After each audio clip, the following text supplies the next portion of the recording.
तेरे लिए है बिटिया। जिस दिन इसकी धुन गूंजेगी ना, तुझे कभी अकेलेपन का एहसास नहीं होगा। ऐसा लगेगा जैसे तेरा दादा हमेशा तेरे आसपास ही है। पर वक्त को शायद कुछ और ही मंजूर था। कुछ महीनों बाद थुंग थुंग चाचा की तबीयत अचानक बहुत खराब हो गई। उन्हें शहर के बड़े अस्पताल ले जाना पड़ा, लेकिन जाते वक्त उन्होंने रोते हुए निमी से कहा, रोना मत बिटिया, मैं जल्द आऊंगा और तेरी घड़ी पूरी करूंगा। देखते ही देखते 2 हफ्ते बीत गए। गांव में खबर आई कि थुंग थुंग चाचा अब इस दुनिया में नहीं रहे। गांव वाले और पड़ोसी निमी को समझाते, अब रोना बंद कर दे निमी, दादाजी अब वापस नहीं आएंगे। लेकिन निमी को अपने दादा के वादे पर पूरा भरोसा था। वो हर रात उस अधूरी घड़ी को अपने सीने से लगाकर सोती। वही देखते 1 साल बीत गया। निमी उस खाली घड़ी को देखते हुए रो रही थी, क्योंकि उस दिन निमी का जन्मदिन था। लेकिन तभी अचानक उस घड़ी से बहुत धीमी सी आवाज आई, टिक टिक टिक, सोया है सूरज, जागी है रात, डरना नहीं बिटिया, दादा है तेरे साथ। निमी की आंखें खुली की खुली रह गईं। जो घड़ी पिछले 1 साल से खाली और बेजान थी, उसके अंदर से एक बहुत प्यारी सी धुन बजने लगी।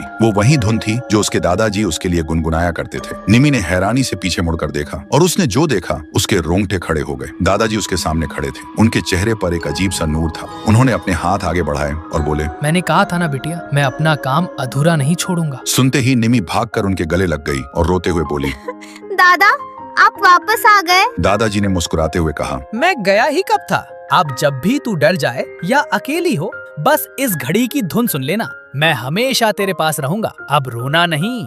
फिर अगले दिन सुबह जब निमी की नींद खुली तो कमरे में कोई नहीं था। उसे लगा शायद वो एक बहुत प्यारा सपना था। लेकिन जब उसकी नजर टेबल पर गई तो उसकी सांसें रुक गईं। वहां वो घड़ी रखी थी, और वो अब कोई खाली डब्बा नहीं थी। वो पूरी तरह से बन चुकी थी, और उसकी सुइयां एकदम सही समय बता रही थी। तो दोस्तों, सच कहते हैं, सच्चा प्यार मौत से भी लंबा चलता है। अगर इस कहानी ने आपका दिल छू लिया तो थुंग थुंग चाचा की याद में एक लाइक और सब्सक्राइब तो बनता है दोस्तों।